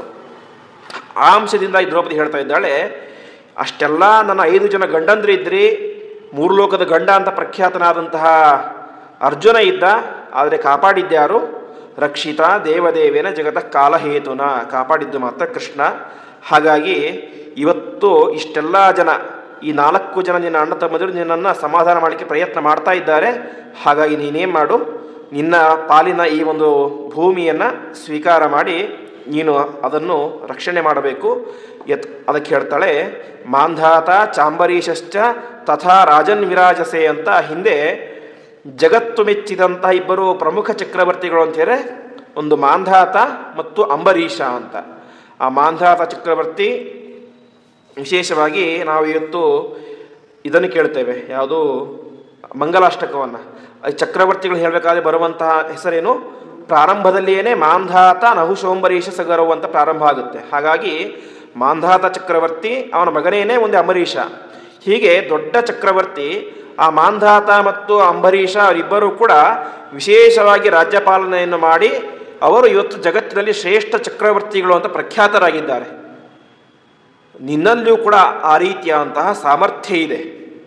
ಹಾಗಾಗಿ ನೀನು ಏನು ಮಾಡು, ಧರ್ಮದಿಂದಾಗಿ ರಾಜ್ಯ ಪಾಲನೆಯನ್ನು ಮಾಡು, ಆವಾಗ ನೀನು ಕೂಡ ಜಗತ್ತಿನಲ್ಲಿ ಪ್ರಖ್ಯಾತನಾಗ್ತೀಯ. ಇದರಿಂದಾಗಿ ನಿನಗೆ ಮಾತ್ರ ಕೀರ್ತಿಯಲ್ಲ, ಇಡೀ ಕುರುವಂಶಕ್ಕೆ ಕೀರ್ತಿ, ಆ ಮೂಲಕ ನಿನ್ನನ್ನು ಹಡೆದಂತಹ ತಂದೆ ತಾಯಿಗಳಿಗೆ ಕೀರ್ತಿ ಅಂತ ಇಷ್ಟು ಅಂಶವನ್ನು ತಿಳಿಸಿ ಕೊನೆಯಾಗಿ ಹೇಳ್ತಾಳೆ, ನೀನು ರಾಜ್ಯಭಾರವನ್ನು ಮಾಡು, ಯಜ್ಞ ಯಾಗಾದಿಗಳನ್ನು ಮಾಡು, ನಿನ್ನ ಪಕ್ಕದಲ್ಲಿ ನಾನಿದ್ದುಕೊಂಡು ಎಲ್ಲ ಕಾರ್ಯಗಳನ್ನು ಕೂಡ ಮಾಡ್ತೇನೆ. ಯಾಕೆಂತ ಹೇಳಿದ್ರೆ ಇವತ್ತು ಒಂದು ದಾನ ಕೊಡಬೇಕು ಅಂತೇಳಿ ಹೆಂಡತಿ ಕೈಗೆ ನೀರನ್ನು ಹಾಕಿದಾಗಲೇ ದಾನ ಕೊಡಲಿಕ್ಕೆ ಪ್ರಧಾನವಾದ ಅಧಿಕಾರ. ಹಾಗಾಗಿ ನಿನ್ನ ಜೊತೆಗೆ ಇದ್ದುಕೊಂಡು ಎಲ್ಲ ರೀತಿಯಾದಂಥ ಕಾರ್ಯಗಳನ್ನು ಕೂಡ ನಾನು ಮಾಡ್ತೇನೆ. ಹಾಗಾಗಿ ನೀನೇ ಮಾಡು, ರಾಜ್ಯಭಾರವನ್ನು ಅವಶ್ಯವಾಗಿ ಮಾಡು ಎಂಬುದಾಗಿ ದ್ರೌಪದಿ ದೇವಿ ವಿಶೇಷವಾಗಿ ಧರ್ಮರಾಜನಿಗೆ ಉಪದೇಶವನ್ನು ಮಾಡ್ತಾಳೆ. ಹೀಗೆ ಇಲ್ಲಿಗೆ 14ನೇ ಅಧ್ಯಾಯ ಎಂಬುದು ಮುಗಿಯುತ್ತೆ. ಒಟ್ಟು 14ನೇ ಅಧ್ಯಾಯದಲ್ಲಿ ಇವತ್ತು ನಮಗೆ ಪ್ರಚಲಿತ ಪಾಠ ಅಂತ ಏನಿದೆ, ಅಂದರೆ ಬೇರೆ ಬೇರೆ ಮುದ್ರಣಾದಿಗಳಿಂದ ಮುದ್ರಿತವಾಗಿರುವಂಥ ಪಾಠದಲ್ಲಿ ಸಿಗುವುದು ಕೇವಲ 39 ಶ್ಲೋಕ ಮಾತ್ರ. ಆದರೆ ವಾದಿರಾಜರ ಲಕ್ಷಾಲಂಕ ಪ್ರಕಾರ ಇರುವುದು ಎಷ್ಟು ಶ್ಲೋಕ ಅಂತೇಳಿ 125 ಶ್ಲೋಕ ಅಂತ ತಿಳಿಸ್ತಾ ಇದ್ದಾರೆ. ಈ ರೀತಿಯಾಗಿ 14ನೇ ಅಧ್ಯಾಯ ಮುಗಿಯುತ್ತೆ. 14ನೇ ಅಧ್ಯಾಯ ಮುಗಿದ ಮೇಲೆ ಇಲ್ಲಿ ತನಕ ಎಲ್ಲರೂ ಕೂಡ ಉಪದೇಶ ಮಾಡಿ ಆಗಿಬಿಟ್ಟಿದೆ. ಭೀಮಸೇನಂದಾಯಿತು, ಅರ್ಜುನ ಆಯಿತು, ನಕುಲ ಸಹದೇವರದ್ದಾಯಿತು, ದ್ರೌಪದಿದು ಕೂಡ ಆಗಿಬಿಡ್ತು. ಇಷ್ಟಾದ ಮೇಲೆ ಮತ್ತೆ ಪುನಃ ಅರ್ಜುನ ಶುರು ಮಾಡ್ತಾ ಇದ್ದಾನೆ. ಅವನು ಕೂಡ ದಂಡದ ಮಹತ್ವವನ್ನು ತಿಳಿಸ್ತಾ ಇದ್ದಾನೆ. ದಂಡ ಅಂತ ಹೇಳಿ ಶಿಕ್ಷೆ ಕೊಡುವುದು ಅಂತ ಪ್ರಧಾನವಾದಂತಹ ಅರ್ಥ. ವಿಶೇಷವಾಗಿ ಕ್ಷತ್ರಿಯರಿಗೆ ಅದು ವಿಧಾನವಾದಂತಹ ಧರ್ಮ, ಅವರು ದಂಡವನ್ನು ಮಾಡಲೇಬೇಕು. ಕ್ಷತ್ರಿಯನಾದಂಥವನು ಬ್ರಾಹ್ಮಣ ರೀತಿ ಉಪದೇಶ ಮಾಡ್ತಾ ಕೂತ್ಕೊಂಡ್ರೆ ಜನ ಕೇಳೋದಿಲ್ಲ, ಶತ್ರುಗಳು ಕೇಳೋದಿಲ್ಲ. ಶತ್ರುಗಳು ಆಕ್ರಮಣ ಮಾಡಿದಾಗ ದಂಡವನ್ನೇ ಮಾಡಬೇಕು, ಯುದ್ಧವನ್ನು ಮಾಡಲೇಬೇಕು, ಶತ್ರುಗಳ ತಲೆಯನ್ನು ಕತ್ತರಿಸಲೇಬೇಕು. ಆವಾಗಲೇ ಅವನಿಗೆ ಕೀರ್ತಿ, ಅದೇ ಅವನ ಧರ್ಮ ಅಂತ ಆಗುತ್ತೆ. ಹಾಗಾಗಿ ವಿಶೇಷವಾಗಿ ಇವನು ಕೂಡ ಉಪದೇಶ ಮಾಡ್ತಾ ಇದ್ದಾನೆ. ದಂಡಶಾಸ್ತಿ ಪ್ರಜಾಸರ್ವಾಹ ದಂಡ ಏವಾಭಿರಕ್ಷತಿ ದಂಡ ಸುಪ್ತೇಷು ಜಾಗರ್ತಿ ದಂಡಂ ಧರ್ಮಂ ವಿದುರ್ಬುಧಾಹ. ದಂಡವೇನೆ ಕ್ಷತ್ರಿಯರ ಪ್ರಧಾನವಾದಂತಹ ಧರ್ಮ. ಹೇಗೆ ಅಂತ ಹೇಳಿದ್ರೆ, ದಂಡ ಸುಪ್ತೇಷು ಜಾಗರ್ತಿ ಅಂತ ಅಂದರೆ ಇಡೀ ಜಗತ್ತು ಮಲಗಿದಾಗಲೂ ಕೂಡ ಯಾವುದೇ ಇದ್ದಿರಬೇಕು, ರಾಜನ ದಂಡ ನೀತಿ ಎಂಬುದು ಜಾಗೃತವಾಗಿರಬೇಕು ಅಂತೆ. ಯಾಕೆಂದರೆ ಸಾಮಾನ್ಯವಾಗಿ ಶತ್ರುಗಳು ಆಕ್ರಮಣ ಮಾಡೋದು ಯಾವಾಗ? ಕತ್ತಲೆ ಸಂದರ್ಭದಲ್ಲಿ ಏನೇ, ಬೆಳಕಿದ್ದಾಗ ಯಾರು ಆಕ್ರಮಣ ಮಾಡೋದಿಲ್ಲ, ಎಲ್ಲರೂ ಮಲಗಿದ್ದಾಗಲೇ ಶತ್ರುಗಳು ಆಕ್ರಮಣ ಮಾಡೋದು. ಹಾಗಾಗಿ ಎಲ್ಲರೂ ಮಲಗಿದ್ದಾಗ ಎಚ್ಚರವಾಗಿರಬೇಕಾದಂಥವನು ರಾಜ. ಹಾಗಾಗಿ ನೀನು ದಂಡವನ್ನು ಮಾಡಿದ್ದೀಯಾ, ಅದು ಸರಿಯಾಗೇ ಇದೆ ಅಂತ ಮುಂದೆ ದಂಡದ ಮಹತ್ವವನ್ನು ತಿಳಿಸ್ತಾ ಹೋಗ್ತಾನೆ. ಇವತ್ತು ದಂಡೇನ ರಕ್ಷತೆ ಧಾನ್ಯಂ ಅಂತ. ಯಾರೋ ಒಬ್ಬ ರೈತ ಚೆನ್ನಾಗಿ ಕಷ್ಟಪಟ್ಟು ಬೆಳೆಯನ್ನು ಬೆಳೆದಿರ್ತಾನೆ. ಬೆಳೆಯನ್ನು ಬೆಳೆದು ಒಣಗಲಿಕ್ಕೆ ಅಂತ ಒಂದು ದೊಡ್ಡ ಮೈದಾನದಲ್ಲಿ ಹಾಕಿರ್ತಾನೆ. ಅದನ್ನು ತಿನ್ನಲಿಕ್ಕೆ ಅಂತ ಅನೇಕ ಪಕ್ಷಿಗಳು ಬರ್ತಾವೆ, ನಾಯಿ ನರಿ ಮುಂತಾದಂಥ ಅನೇಕ ಪ್ರಾಣಿಗಳು ಬರ್ತಿರ್ತವೆ. ಆವಾಗೇನು ಮಾಡಬೇಕನ್ನೋ ಅನಿವಾರ್ಯವಾಗಿ ಒಂದು ಕೋಲನ್ನು ತೆಗೆದುಕೊಂಡು ಅದನ್ನು ಓಡಿಸಬೇಕು. ಓಡಿಸದೇ ಹೋದರೆ ಅವೆಲ್ಲ ಬಂದು ತಿಂದು ಖಾಲಿ ಮಾಡಿಬಿಡ್ತವೆ. ಹಾಗಾಗಿ ತಾನು ಬೆಳೆದಂತಹ ಧಾನ್ಯವನ್ನು ರಕ್ಷಣೆ ಮಾಡಬೇಕಾದ್ರೂ ಕೂಡ ಏನು ಬೇಕು? ದಂಡೇನ ರಕ್ಷತೆ ಧಾನ್ಯಂ, ದಂಡ ಅನ್ನೋದು ಬೇಕೇ ಬೇಕು. ಆಮೇಲೆ ಧನಂ ದಂಡೇನ ರಕ್ಷತೆ, ನಮ್ಮ ಸಂಪತ್ತನ್ನು ಕಾಪಾಡಬೇಕಂದ್ರೂ ಕೂಡ ದಂಡ ಅನ್ನೋದು ಬೇಕೇ ಬೇಕು. ಇವತ್ತೆಲ್ಲ ಮನೇಲಿ ನಾವು ಅಷ್ಟು ದುಡ್ಡು ಕಾಸು ಇಟ್ಕೊಳ್ಳೋದೇ ಇಲ್ಲ, ಅದು ಡಿಜಿಟಲ್ ರೂಪದಲ್ಲಿ ಇದ್ದು ಬಿಡುತ್ತೆ. ಅದು ಹಿಂದೆ ಕಾಲದಲ್ಲಿ ಆಗಿರ್ತಾ ಇರಲಿಲ್ಲ. ಬೆಳ್ಳಿ ಬಂಗಾರ ದುಡ್ಡು ಕಾಸು ಎಲ್ಲೂ ಕೂಡ ಮನೆಯಲ್ಲೇ ಒಂದು ಕಡೆ ಇರ್ತಾ ಇತ್ತು. ಯಾರಾದರೂ ಕಳ್ಳರು ಬಂದು ಏನು ಮಾಡ್ತಾಯಿದ್ರು? ದೊಡ್ಡ ಕೋಲನ್ನು ತೆಗೆದುಕೊಂಡು ಅವ್ರನ್ನು ಹೆದರಿಸಿ ಓಡಿಸ್ತಾ ಇದ್ರು. ಓಡಿಸ್ತೇ ಹೋದರೆ ಏನಾಗುತ್ತೆ? ದುಡ್ಡೆಲ್ಲೂ ಕೂಡ ತೆಗೆದುಕೊಂಡು ಹೋಗಿಬಿಡ್ತಾರೆ. ಆ ರೀತಿಯಾಗಿ ಧನವನ್ನು ರಕ್ಷಣೆ ಮಾಡಬೇಕು ಅಂತ ಹೇಳಿ ಏನು ಬೇಕು? ದಂಡ ಅನ್ನೋದು ಬೇಕೇ ಬೇಕು. ಧನಂ ದಂಡೇನ ರಕ್ಷತೆ. ಅದೇ ರೀತಿಯಾಗಿ ಸ್ವಭಾವಂ ಪಶ್ಯ ಲೌಕಿಕಂ ಅಂತ, ದಂಡ ಅನ್ನೋದು ಇಡೀ ಜಗತ್ತಿನ ಸ್ವಭಾವ. ಪ್ರತಿಯೊಬ್ಬರೂ ಕೂಡ ತಮ್ಮ ತಮ್ಮ ಯೋಗ್ಯತೆಗೆ ಅನುಗುಣವಾಗಿ ದಂಡವನ್ನು ಪ್ರಯೋಗ ಮಾಡೇ ಮಾಡ್ತಾರೆ. ದಂಡ ಪ್ರಯೋಗ ಮಾಡದೆ ತನ್ನನ್ನು ತಾನು ರಕ್ಷಿಸಿಕೊಳ್ಳಲಿಕ್ಕೆ ಸಾಧ್ಯವೇ ಇಲ್ಲ ಇಡೀ ಜಗತ್ತಿನಲ್ಲಿ. ಆದರೆ ರಾಜನಾದಂಥವನು ಉಳಿದವರು ಎಷ್ಟು ದಂಡವನ್ನು ಪ್ರಯೋಗ ಮಾಡ್ತಾರೋ ಅದಕ್ಕಿಂತ ಹೆಚ್ಚಿನ ದಂಡವನ್ನು ಪ್ರಯೋಗ ಮಾಡಬೇಕು. ಯಾಕಂದರೆ ಆ ಅನಿವಾರ್ಯತೆ ಇದೆ ಅದರಿಂದಾಗಿ. ಹಾಗಾಗಿ ನೀನು ಮಾಡಿದಂತಹ ಕೆಲಸ ಅದರಿಂದ ಯಾವುದೇ ರೀತಿಯ ತಪ್ಪಿಲ್ಲ ಎಂಬುದಾಗಿ ತಿಳಿಸ್ತಾ ಇದ್ದಾರೆ.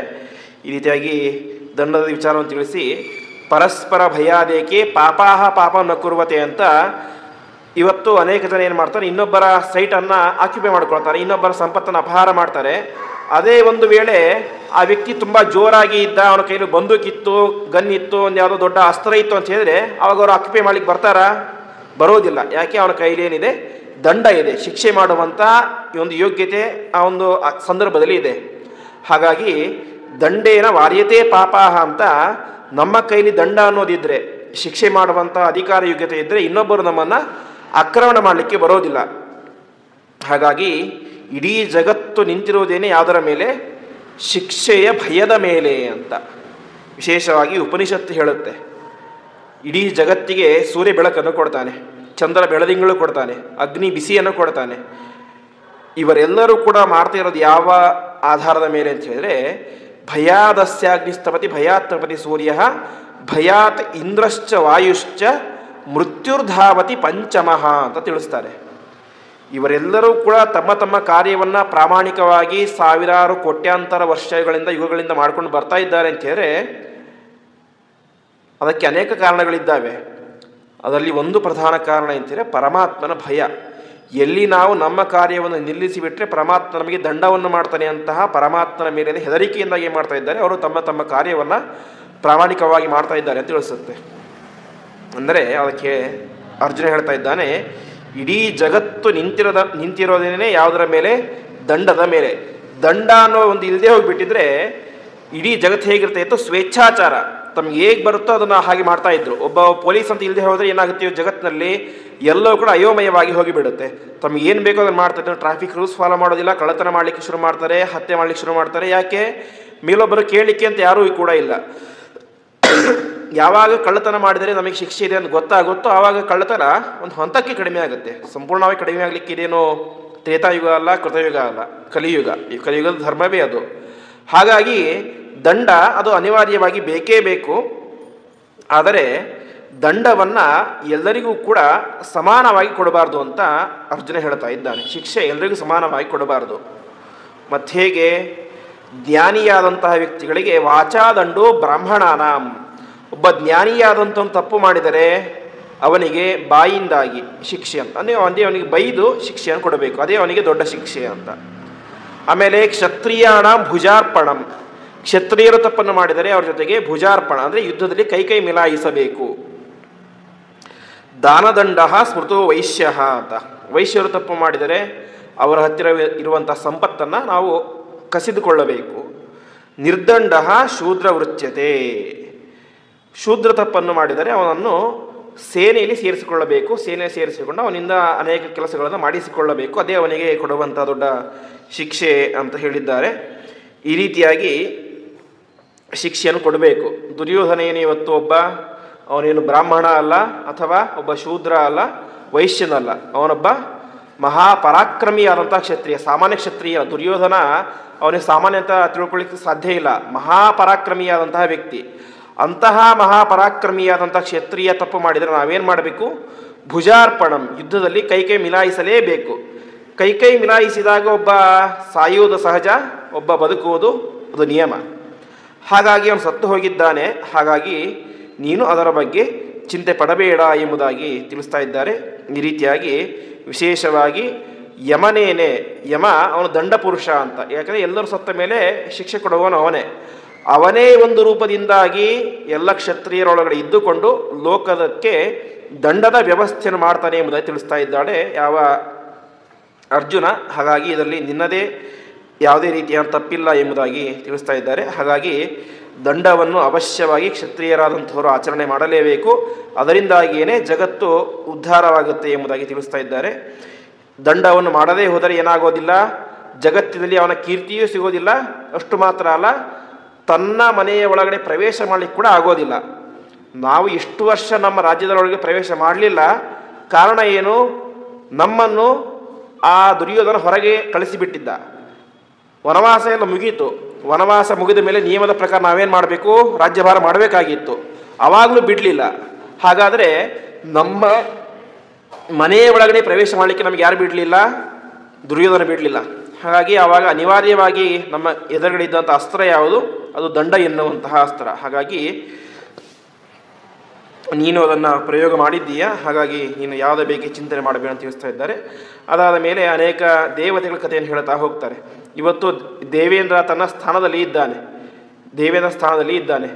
ಇರಲಿಕ್ಕೆ ಕಾರಣ ಏನು? ಅದು ಕೂಡ ಯುದ್ಧವೇ ಕಾರಣ. ಯಾಕೆಂದರೆ ಹಿಂದೆ ಅನೇಕ ದುಷ್ಟ ರಾಕ್ಷಸರು ಕೂಡ ಆಕ್ರಮಣ ಮಾಡಿ ಏನು ಮಾಡಿಬಿಟ್ಟಿದ್ರು, ಇಂದ್ರನ ಸ್ಥಾನವನ್ನು ಅಪಹಾರ ಮಾಡಿಬಿಟ್ಟಿದ್ರು.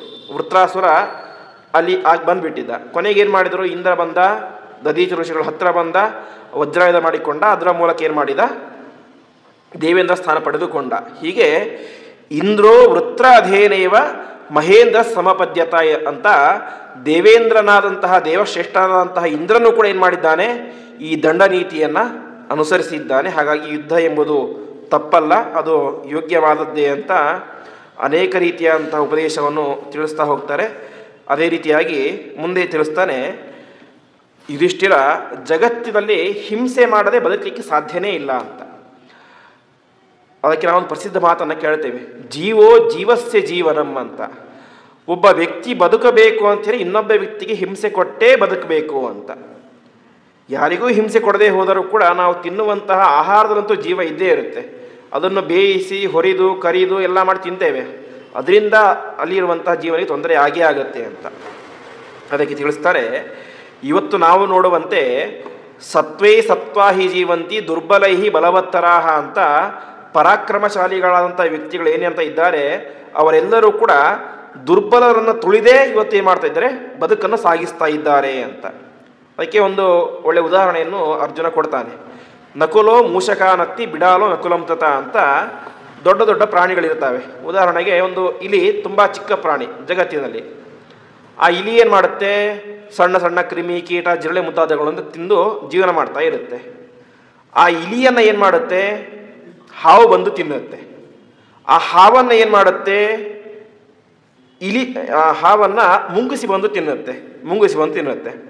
ಆ ಮುಂಗುಸಿ ಅದನ್ನು ಬೆಕ್ಕು ಬಂದು ತಿನ್ನುತ್ತೆ ಅಂತೆ. ಬಿಡಾಲಂ ಅತ್ತಿ ಶ್ವಾರಾಜನ್, ನಾಯಿ ಬಂದು ಏನು ಮಾಡುತ್ತೆ? ಬೆಕ್ಕನ್ನು ಕೊಂದು ತಾನು ತಿಂದುಬಿಡುತ್ತೆ. ಆ ನಾಯಿಯನ್ನು ಏನು ಮಾಡುತ್ತೆ?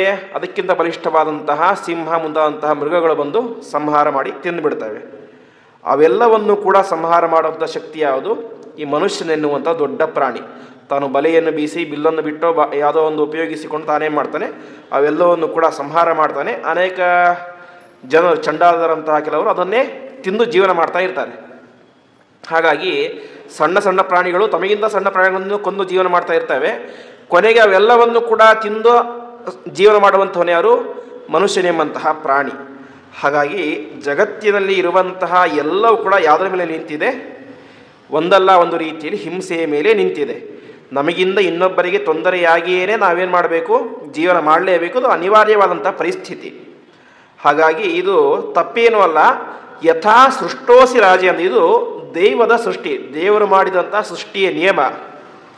ಹಾಗಾಗಿ ತಥಾ ಭವಿತುಮರ್ಹಸಿ, ಪರಮಾತ್ಮ ತಾನು ಏನನ್ನು ಮಾಡಬೇಕು ಅಂತ ಜೀವಿಗಳನ್ನು ಸೃಷ್ಟಿ ಮಾಡಿದ್ದಾನೋ ಅದನ್ನು ಮಾಡೋದೇ ಅವರ ಕರ್ತವ್ಯ. ಇವತ್ತು ಹಾವು ಒಂದು ಯಾವುದೋ ಇಲಿಯನ್ನು ತಿನ್ನುತ್ತೆ, ಅದು ಅಧರ್ಮನ? ಅಧರ್ಮ ಅಲ್ಲ, ಅದು ಅದರ ಧರ್ಮ. ಅದರಿಂದ ಏನೂ ತಪ್ಪಲ್ಲ. ಯಾಕೆಂದರೆ ಅದೇ ಅದರ ಆಹಾರ.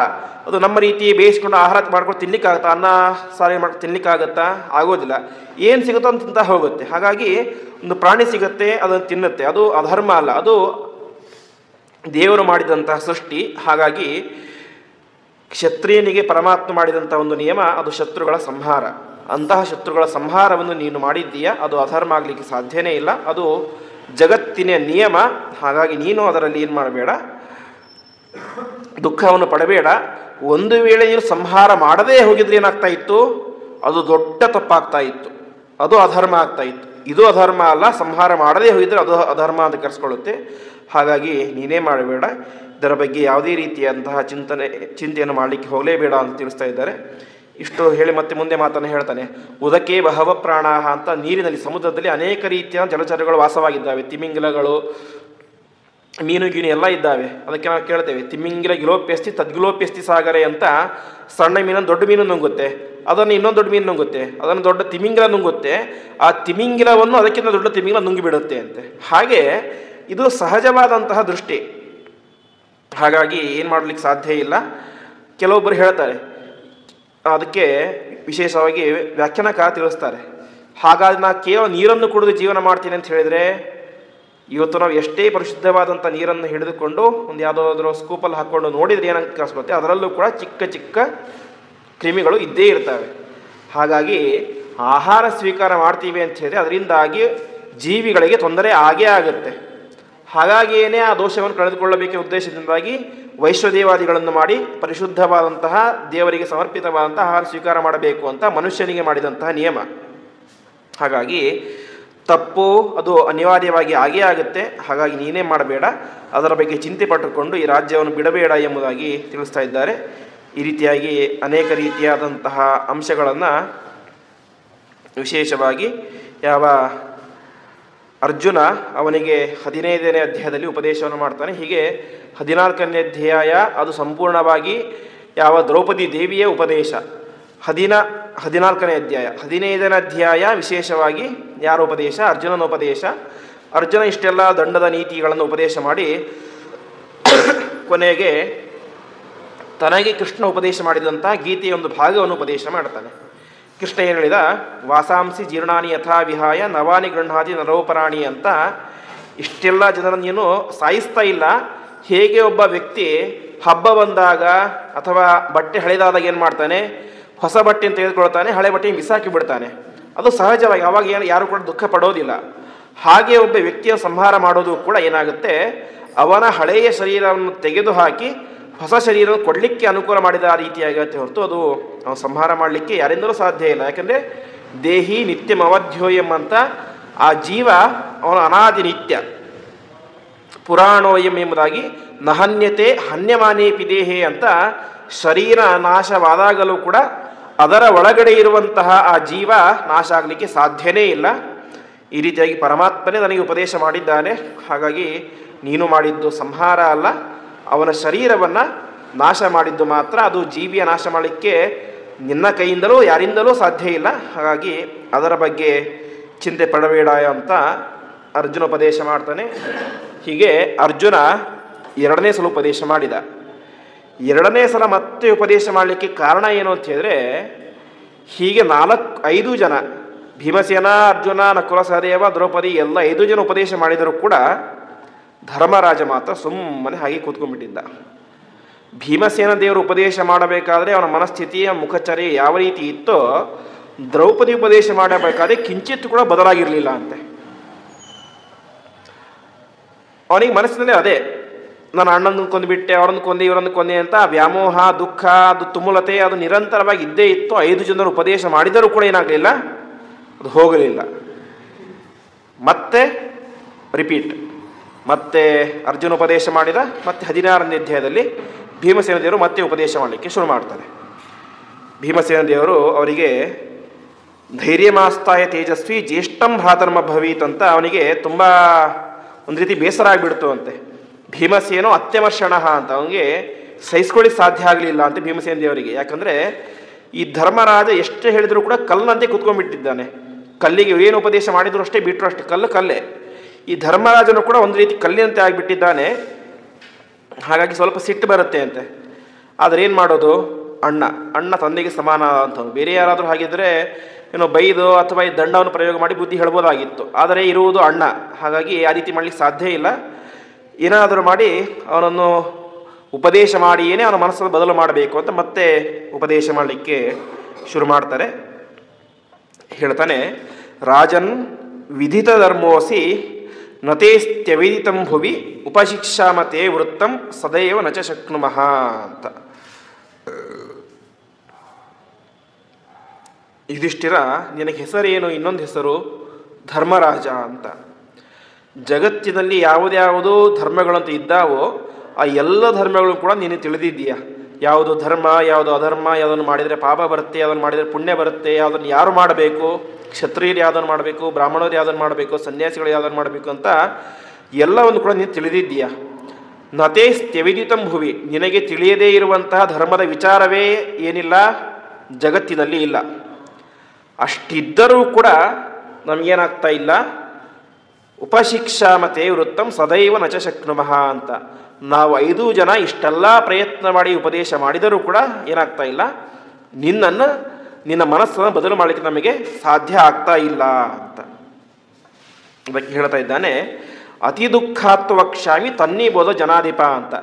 ನಾನು ಮುಂದೆ ಹೇಳುವಂತಹ ಮಾತು ನಿನಗೆ ಮನಸ್ಸಿಗೆ ಬೇಸರ ಆಗಬಹುದು, ದುಃಖ ಆಗಬಹುದು, ಸಿಟ್ಟು ಬರಬಹುದು. ಆದರೆ ನಾನು ಮುಂದೆ ಹೇಳುವಂತಹ ಪ್ರತಿಯೊಂದು ಮಾತುಗಳು ಕೂಡ ಅದು ಸಿಟ್ಟಿಂದ ಹೇಳ್ತಾ ಇರೋದಲ್ಲ. ಅತಿ ದುಃಖಾತ್ವಕ್ಷಾಮಿ ತನ್ನಿಬೋಧ ಜನಾಧಿಪ ಅಂತ. ಮನಸ್ಸಿನಲ್ಲಿ ತುಂಬ ದುಃಖ ಇದೆ. ಯಾಕೆ ಅಂದರೆ ವೈಭವದಿಂದ ರಾಜ್ಯಭಾರ ಮಾಡಬೇಕಾದಂಥ ಈ ಸಂದರ್ಭದಲ್ಲಿ ನೀನು ನೋಡಿದರೆ ಅರಣ್ಯಕ್ಕೆ ಅಂತ ಹೋಗ್ತೀನಿ ಅಂತ ಹೇಳ್ತಾ ಇದ್ದೀಯ. ಹಾಗಾಗಿ ನನಗೆ ತುಂಬ ದುಃಖ ಇದೆ. ಹಾಗಾಗಿ ನಾನು ತುಂಬ ಮಾತಾಡಬೇಕು ಅಂತ ರೆಡಿಯಾಗಿಬಿಟ್ಟಿದ್ದೇನೆ. ಈಗ ನಾನು ಹೇಳಬೇಕಾದದ್ದು ತುಂಬ ಇದೆ. ಹಾಗಾಗಿ ನೀನು ಮನಸ್ಸನ್ನು ಗಟ್ಟಿ ಮಾಡಿಕೊಂಡು ಕೇಳು. ಆದರೆ ಒಂದು ಗಮನಿಸು, ನಾನು ಹೇಳ್ತಾ ಇರುವಂತಹ ಯಾವ ಮಾತು ಕೂಡ ಸಿಟ್ಟಿನಿಂದ ಅಲ್ಲ, ಹೊರತು ದುಃಖದಿಂದ ಅಂತ ಭೀಮಸೇನ ದೇವರು ಅವನಿಗೆ ಉಪದೇಶ ಮಾಡಲಿಕ್ಕೆ ಶುರು ಮಾಡ್ತಾರೆ. ಅವನು ಹೇಳ್ತಾನೆ, ಭವತಸ್ತು ಪ್ರಮೋಹೇನ ಅಂತ. ನಿನಗೇನಾಗ್ಬಿಟ್ಟಿದೆ, ಬುದ್ಧಿ ಕೆಟ್ಟುಬಿಟ್ಟಿದೆ ಅಂತ ಅನಿಸುತ್ತೆ ಅಂತ. ನೀನೇನು ಮಾಡ್ತಾ ಇದ್ದೀಯಾ, ಸರ್ವಂ ಸಂಶಯಿತಂ ಕೃತಂ.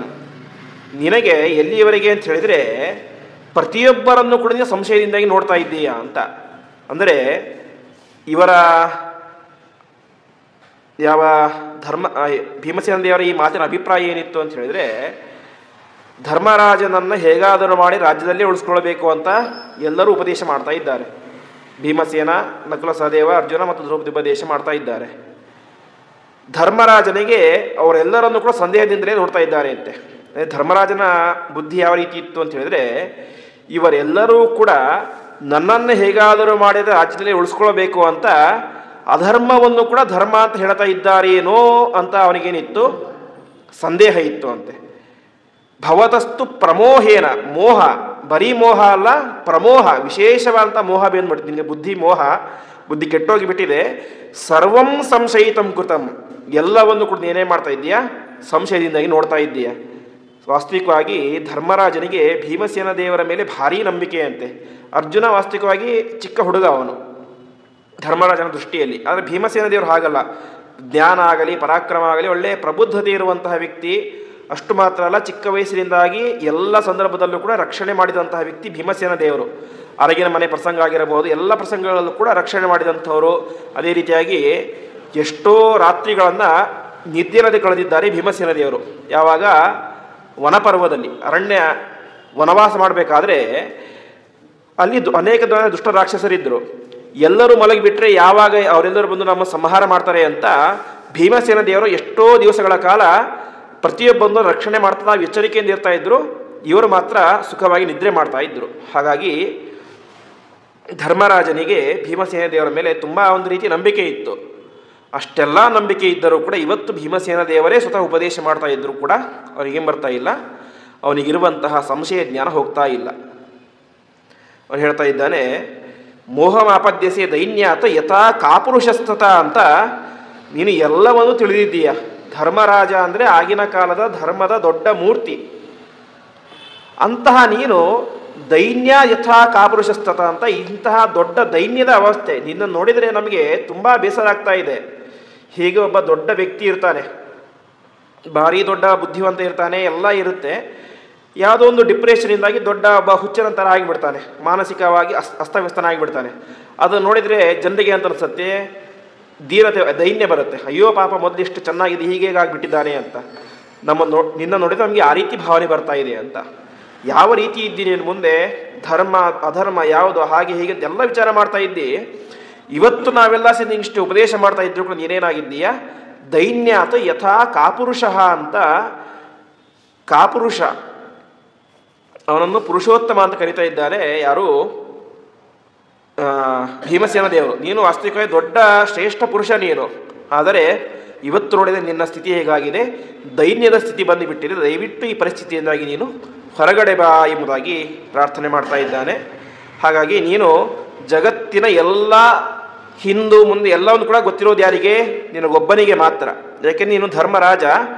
ಆದರೆ ನಿನಗೆ ಯಾಕೆ ಈ ರೀತಿ ಆಗ್ತಾ ಇದೆ ಅಂತ ಗೊತ್ತಿಲ್ಲ ಅಂತ. ಅದಕ್ಕೆ ಮುಂದೆ ಇನ್ನೊಂದು ಮಾತನ್ನು ಹೇಳ್ತಾನೆ, ನೀನು ರಾಜ್ಯಭಾರ ಮಾಡಬೇಕು ಅಂತ ಎಲ್ಲರೂ ಹೇಳ್ತಾ ಇದ್ದಾರೆ. ನಾವು ಮಾತ್ರ ಇಡೀ ಪ್ರಜೆಗಳು ಹೇಳ್ತಾ ಇದ್ದಾರೆ, ಎಲ್ಲರೂ ಹೇಳ್ತಾ ಇದ್ದಾರೆ. ನೀನು ಯಾಕೆ ರಾಜ್ಯಭಾರ ಮಾಡಬೇಕು ಅಂತ ಒಂದು ರೀಸನ್ ಹೇಳ್ತೀನಿ, ಕಾರಣ ಹೇಳ್ತೀನಿ, ಕೇಳು ಅಂತ. ಏನು ಅಂದರೆ, ಒಬ್ಬ ಮನುಷ್ಯನಿಗೆ ಎರಡು ರೀತಿಯಾಗಿ ರೋಗ ಬರುತ್ತೆ ಅಂತೆ. ಶಾರೀರೋ ಮಾನಸಸ್ತತ ಅಂತ. ಒಂದು ಶರೀರಕ್ಕೆ ಬರುವಂತಹ ರೋಗ, ಇನ್ನೊಂದು ಮನಸ್ಸಿಗೆ ಬರುವಂತಹ ರೋಗ. ಒಬ್ಬ ವ್ಯಕ್ತಿ ಶಾರೀರಿಕವಾಗಿ ತುಂಬ ಗಟ್ಟಿ ಇರ್ತಾನೆ, ಆದರೆ ಮಾನಸಿಕವಾಗಿ ತುಂಬ ದುರ್ಬಲನಾಗಿ ಇರ್ತಾನೆ. ಕೆಲವೊಬ್ಬ ವ್ಯಕ್ತಿ ಮಾನಸಿಕವಾಗಿ ತುಂಬ ಗಟ್ಟಿ ಇರ್ತಾನೆ, ಆದರೆ ಶಾರೀರಿಕವಾಗಿ ತುಂಬ ದುರ್ಬಲನಾಗಿ ಇರ್ತಾನೆ. ಹೀಗೆ ರೋಗ ಎರಡು ರೀತಿ ಬರುತ್ತೆ. ಒಂದು ಶರೀರಕ್ಕೆ ಬರುತ್ತೆ, ಇನ್ನೊಂದು ಮನಸ್ಸಿಗೆ ಬರುತ್ತೆ. ಕೆಲವೊಂದು ಸಲ ಏನಾಗ್ಬಿಡುತ್ತೆ, ಇದು ಒಟ್ಟಿಗೆ ಬಂದುಬಿಡುತ್ತೆ. ಶಾರೀರಿಕ ಅಸ್ವಸ್ಥತೆಯೂ ಇರುತ್ತೆ, ಮಾನಸಿಕ ಅಸ್ವಸ್ಥತೆಯೂ ಇರುತ್ತೆ.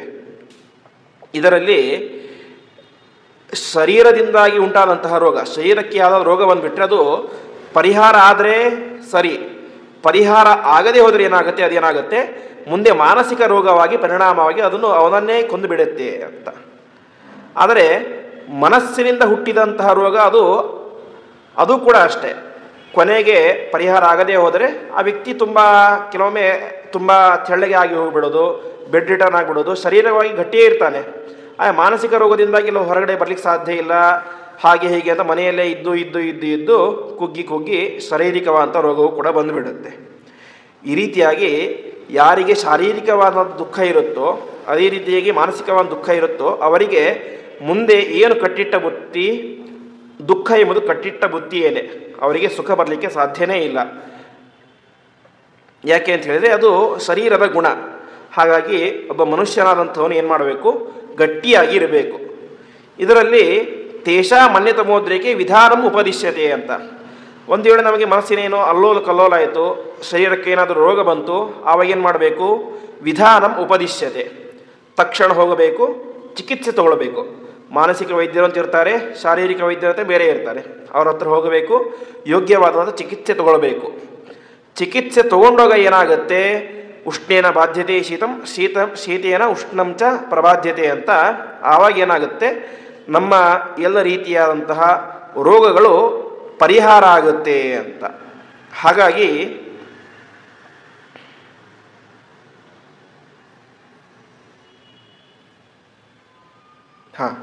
ಹಾಗೆ ರೋಗ ಎಲ್ಲ ಪರಿಹಾರ ಆಗುತ್ತೆ. ಅದಕ್ಕೆ ಭೀಮಸೇನ ಒಂದು ಒಳ್ಳೆಯ ಎಕ್ಸಾಂಪಲ್ ಕೊಡ್ತಾರೆ.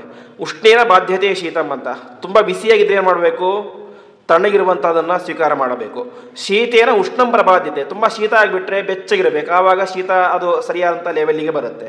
ಹೀಗೆ ಇವೆರಡೂ ಕೂಡ ಯಾವುದರಿಂದ ಪರಿಹಾರ ಆಗುತ್ತೆ ಅಂತ ಹೇಳಿದ್ರೆ ವಾತೇನ ಎಂಬುದಾಗಿ, ಗಾಳಿಯಿಂದಾಗಿ ಅದೇನಾಗುತ್ತೆ? ಎರಡೂ ಕೂಡ ಪರಿಹಾರ ಆಗುತ್ತೆ. ಶೀತ ಉಷ್ಣ ಎರಡೂ ಕೂಡ ಇದರಿಂದ ಪರಿಹಾರ ಆಗುತ್ತೆ.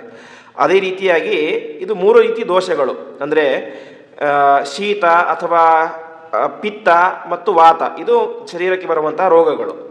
ಇನ್ನು ಮಾನಸಿಕವಾಗಿ ರೋಗಗಳು ಬರ್ತವೆ ಅಂತ, ಅದು 3 ಗುಣಗಳಿಂದಾಗಿ ಬರುವಂತಹ ರೋಗಗಳು.